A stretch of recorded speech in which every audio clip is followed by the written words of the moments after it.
Bonsoir, bonjour à tous, bienvenue sur Endless, c'est Nana Obé.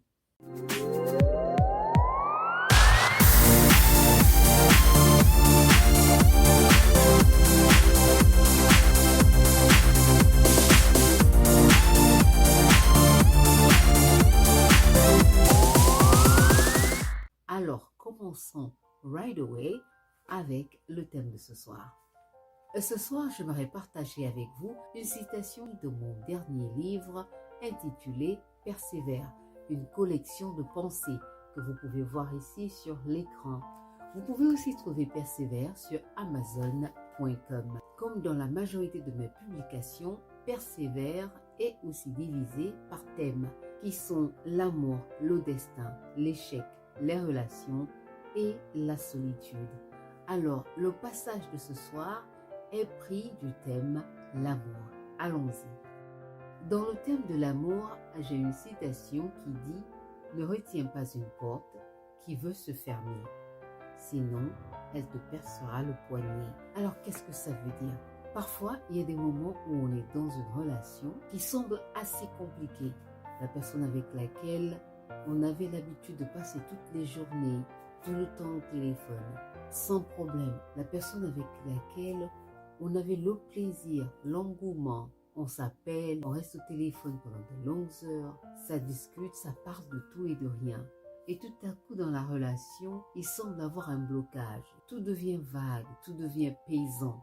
Et vous voyez des caprices un peu bizarres. La personne ne répond plus au téléphone, ou bien la personne ne vient plus à la maison, ou la personne ne vous appelle plus, ou il y a toujours des raisons, où la personne vous fausse compagnie un peu plus souvent. La personne promet qu'elle va passer et après, elle ne passe jamais. Listen, vous savez, à un moment, il faut se remettre en question. Il faut toujours remettre toutes les situations que nous vivons en question pour essayer de voir est-ce qu'on va de l'avant. On ne se remet pas en question seulement quand tout va mal ou quand quelque chose va mal.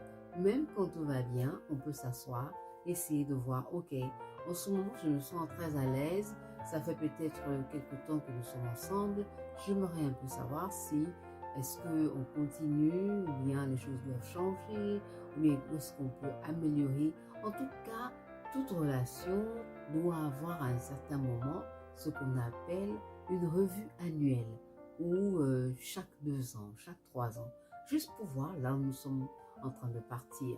Et si la relation n'atteint pas un an, mais au moins chaque 3 mois, 4 mois, essayez de voir où se trouve la relation, où est-ce qu'on va. Ce n'est pas pour mettre la pression sur l'autre, c'est juste pour savoir est-ce que nous sommes toujours en train de marcher sur la même route, est-ce que nous allons toujours vers la même direction ensemble, est-ce que nous avons toujours une vision commune qui nous amène vers le même horizon. Parce qu'à un moment, on peut être avec quelqu'un tout en commencer une relation et ce que les Américains appellent, on commence à grow apart. Donc, on commence à grandir de façon séparée. Donc, on n'a plus les mêmes intérêts, on se lasse très vite de l'autre. Parfois, il n'y a même pas un problème.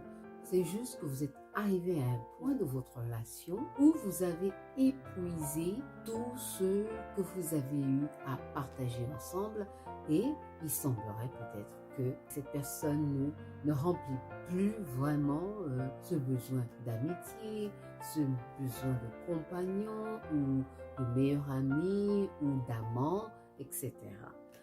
Donc, quand on arrive à ce point, par exemple, et si malheureusement les choses ne semblent pas avancer, il y a un flou, c'est vague, il y a des comportements bizarres, il y a des attitudes, on vous répond mal, ou la personne est toujours absente, la personne trouve des excuses matin, midi, soir, ou la personne complètement disparaît. Donc, cette personne qui avait l'habitude d'appeler tout le temps, peut-être 5 fois par jour, n'appelle presque plus, sans raison, out of the blue, vous ne savez pas ce qui se passe. Quand vous essayez de contacter la personne, c'est juste qu'on vous malmène, on vous tourne en rond. Ou bien peut-être on fait comme si c'est de votre faute, ou bien on vous rend un peu coupable. Je crois que ça, à un moment quand on arrive là, il peut y avoir différentes raisons. Mais le plus souvent, si c'est une raison valide, la personne vous dira « je suis malade » ou bien j'ai un problème à la maison, j'ai un problème de famille, j'ai un problème au travail. Mais ça n'empêchera toujours pas cette personne de vous contacter comme d'habitude, parce que c'est pas aujourd'hui qu'ils ont un problème au travail. Donc il y avait des moments où il avait d'autres problèmes au travail, mais il appelait quand même. Et maintenant tout à coup il a tellement de problèmes qu'il ne peut même plus vous appeler. Je crois que ça, ce sont des signes souvent qui disent que, écoutez, il y a une porte qui veut se fermer. Et si vous insistez à la garder ouverte, surtout quand les faits deviennent encore un peu plus clairs, et c'est là où c'est important d'avoir une communication. Si cette personne est vraiment importante pour vous, vous allez essayer de communiquer avec la personne pour essayer de voir qu'est-ce qui ne va pas. Est-ce qu'il y a quelque chose que nous pouvons essayer de remédier? Si peut-être vous vous en foutez complètement et que ce n'est pas une relation qui a tant d'importance, peut-être vous aussi vous vous mettez de côté parce que vous êtes là, écoutez, je ne vais pas trop perdre mon temps là-dedans, si la personne veut partir, tant mieux. Mais si vous avez vraiment investi votre cœur et vos émotions dans cette relation et vous avez espéré que ça allait aboutir à des fins un peu plus favorables, vous allez essayer de contacter la personne. Mais attention, en contactant la personne, ce n'est pas à vous rabaisser, à diminuer vos standards, à vous faire humilier ou à vous faire ignorer. Vous contactez la personne pour essayer de communiquer et de comprendre ce qui se passe. Mais si la personne ne veut pas parler, la personne ne veut pas vous considérer, la personne commence à poser des actions qui sont de nature humiliante, alors là, vous devez mettre un stop. Parce que l'amour n'humilie pas. Et je crois que j'ai une citation là-dessus. Si vous allez à la page 8 de Persévère encore une fois ici, je dis « L'amour ne manipule pas, l'amour n'humilie pas, l'amour aime. » C'est tout ce que l'amour fait. L'amour aime. Donc, vous ne voulez pas être avec quelqu'un qui va commencer à vous dénigrer, à vous faire sentir comme si vous n'avez pas de valeur, vous n'avez pas d'importance, vous n'avez pas de self-esteem. Ou bien quand la relation commence à toucher votre self-esteem et votre confiance en soi, cette relation n'est plus productive et efficace pour le développement de votre personne et pour votre devenir. Donc, ça, il est très important de ne pas chercher à garder cette porte ouverte. Parce que si vous insistez à la garder ouverte, et bien comme la citation le dit, vous pourriez vous percer le poignet. Ça veut dire que vous pouvez vous faire du mal. Et à la fin de la journée, c'est vous qui perdez. Parce que cette personne que vous essayez de réanimer l'amour ou peut-être l'estime qu'elle avait pour vous, vous essayez de ressusciter quelque chose que eux, ils ont décidé que ça doit mourir. Parce que ça, c'est différent. Si la personne décide que cet amour ou cette estime meurt, vous pouvez faire tout ce que vous voulez faire. Ça ne changera pas sa décision. Donc, si vous essayez de réanimer quelque chose qui est mourant ou ressusciter quelque chose qui est déjà mort et que la personne de l'autre côté a décidé que ça doit mourir, vous allez beaucoup vous faire du mal. Ah oui, vous allez vous percer le poignet. Alors donc, considérez cela. Essayez de revoir à quel niveau sont vos relations. Est-ce que ces relations sont positives? Est-ce que ces relations apportent quelque chose à votre devenir?